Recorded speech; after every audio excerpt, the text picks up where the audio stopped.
Buenos días, profe Caterín. ¿Cómo estás? Mi nombre es Kendrick Felipe Pineda Pineda, soy estudiante de la UT. Un gusto. Empezamos pues esta entrevista para mm, saber sobre tu rol como docente, cómo lo desempeñaste, tu historia de vida, todo lo que tiene que ver con la docencia. Soy estudiante de licenciatura en Ciencias Sociales. Primero que todo, quiero agradecerte por abrirnos este espacio, por abrirnos tus experiencias, tu vocación, cómo iniciaste y por responder unas preguntas sobre cómo ha sido toda esta aventura y todo este saber y toda esta experiencia frente a ser docente, que sabemos que es una experiencia maravillosa. Y cuál es tu perspectiva, la inspiración a lo largo y pues de todos modos también la enseñanza que tú quieres dejar a nosotros como futuros educadores hacia una nueva generación que tenemos que enseñar. Bueno, muy buenos días para todos, para todas. Mi nombre es Caterina González Vargas. Soy licenciada en Lengua Castellana y Literatura.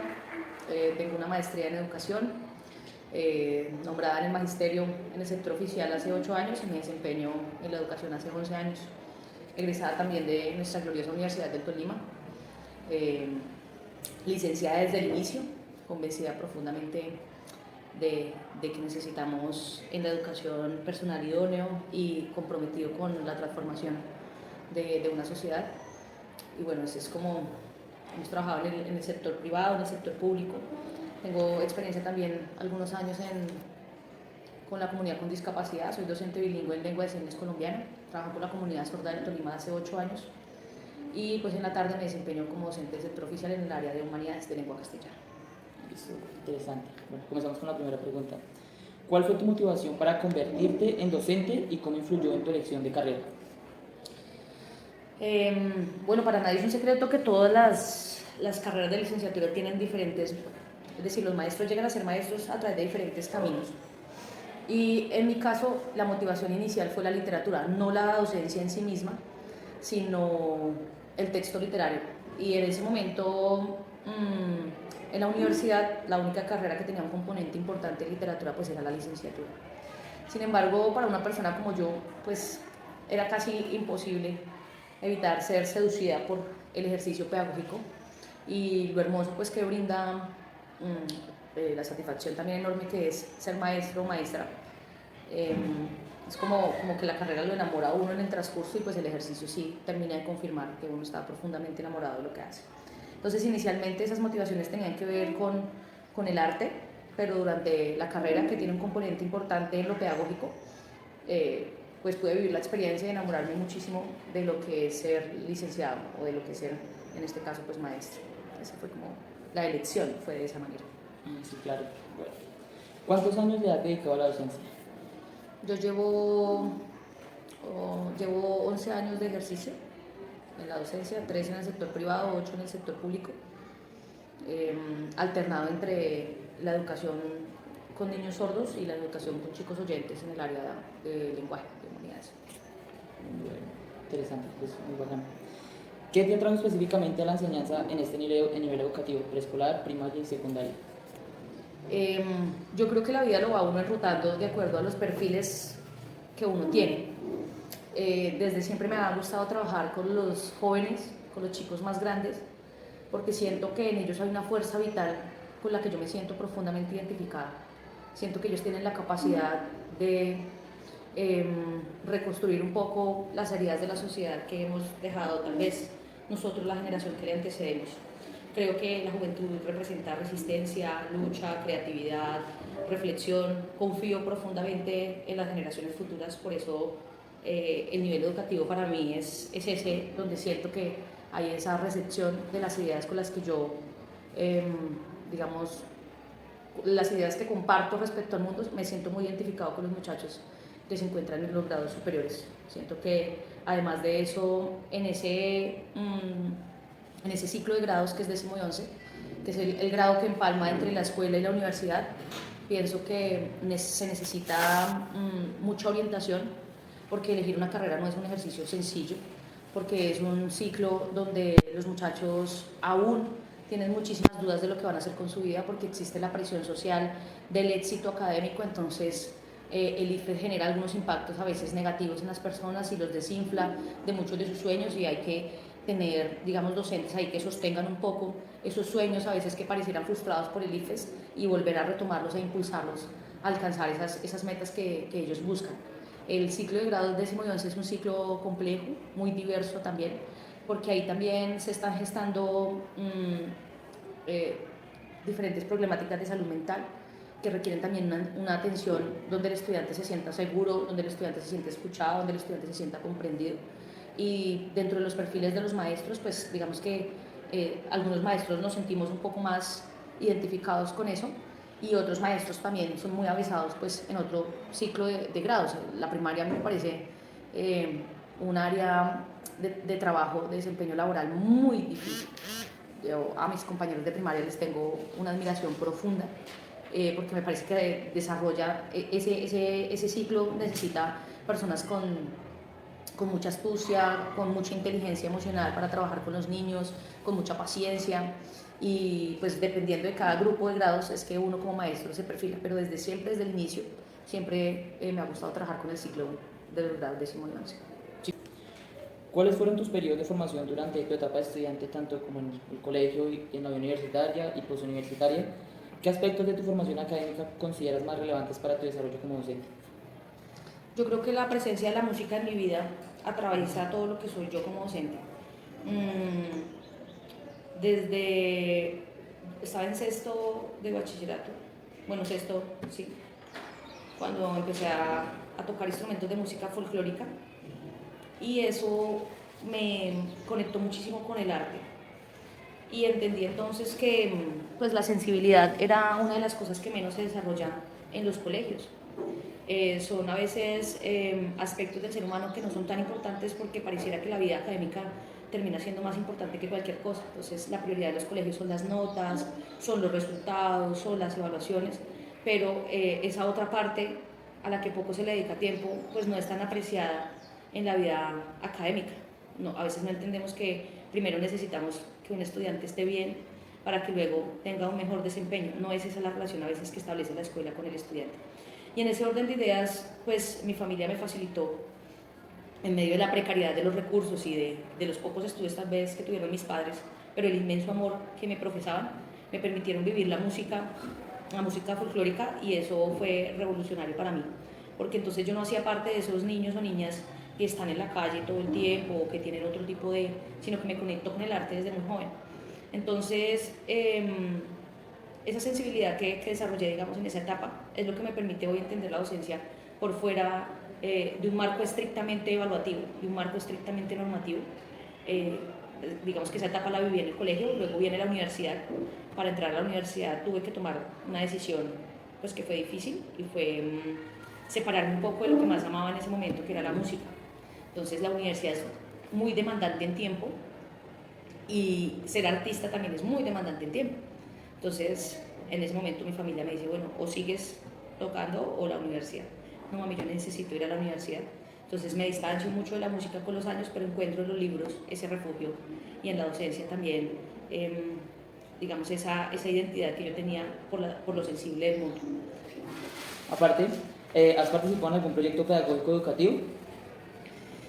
Sí, en varios, pero en este momento tengo un hijo que me enorgullece mucho, un proyecto que ha sido en el que he venido trabajando varios años, y estamos a puertas de abrir el primer énfasis de comunicación social y periodismo aquí en el colegio, que es pues ha sido una lucha de todo tipo, porque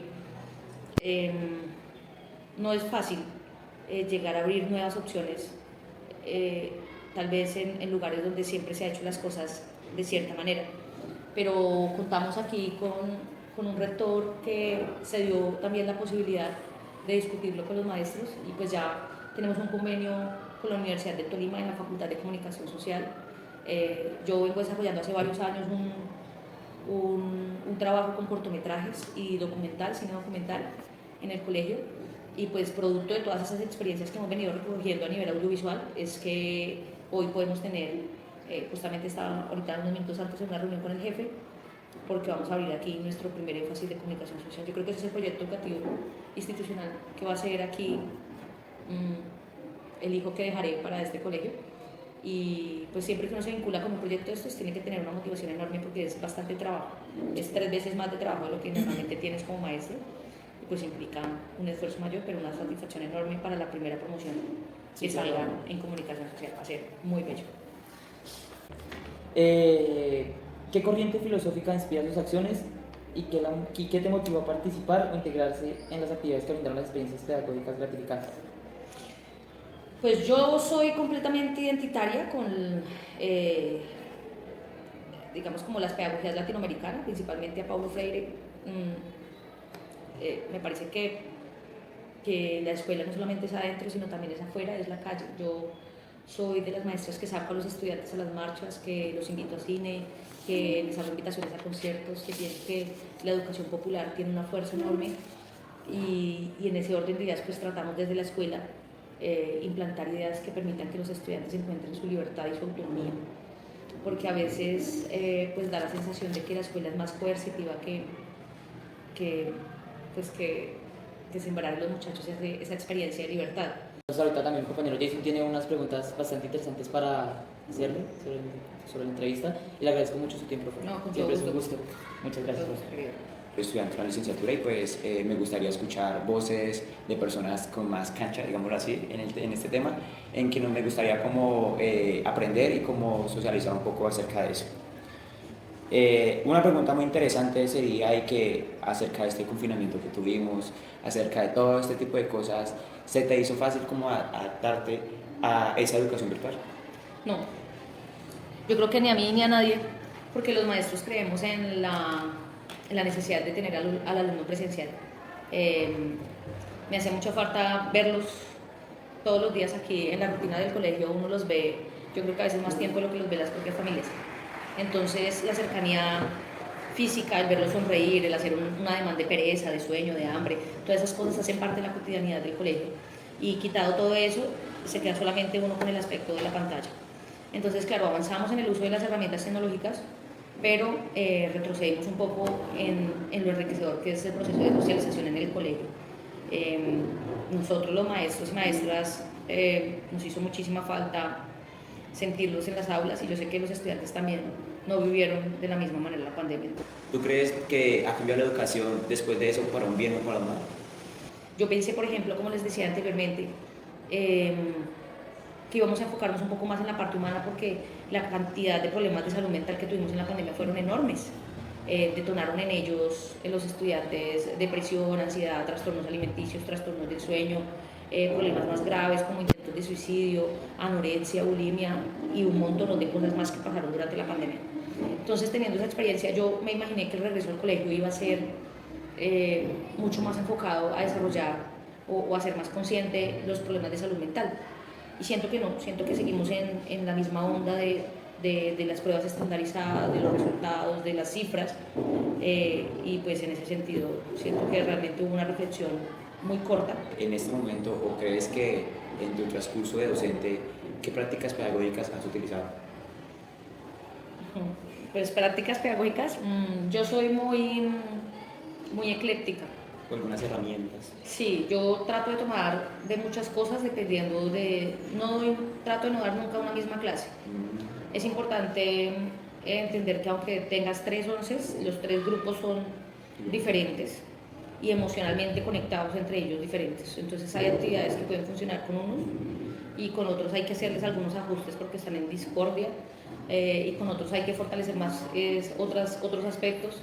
Es decir, una de las capacidades principales que debe tener un profesor o una profesora, un maestro, una maestra, es la capacidad de poder ver a su salón, digamos, en el corazón de lo que son.